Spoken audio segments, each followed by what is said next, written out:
Her er en virksomhed, som dagligt sender mange dokumenter ud til underskrivning. Dokumenterne sendes rundt via post og e-mail, hvilket er ressourcekrævende for både virksomhed og kunde. For eksempel skal kunderne printe, underskrive og scanne dokumentet, inden det sendes retur med posten eller via e-mail. Men nu er det muligt at digitalisere underskriften og gøre processen hurtigere, mere enkel og effektiv. Prøv at se, hvor simpelt det er med e-signatur.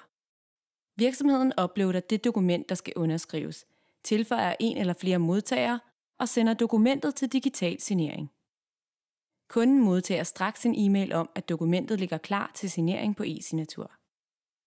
Med sit NemID logger kunden ind på e-signatur og læser dokumentet.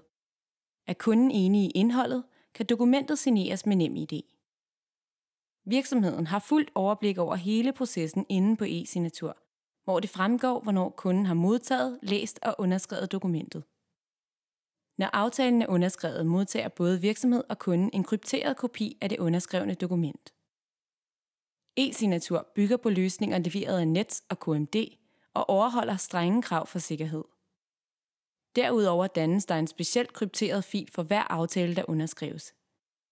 Det sikrer, at aftalerne er gyldige og kan valideres over for tredjepart. Med e-signatur er det hurtigere, nemmere og mere sikkert for alle parter at underskrive og håndtere aftaler. Hvis e-signatur er relevant for jeres virksomhed, så kontakt os og hør nærmere.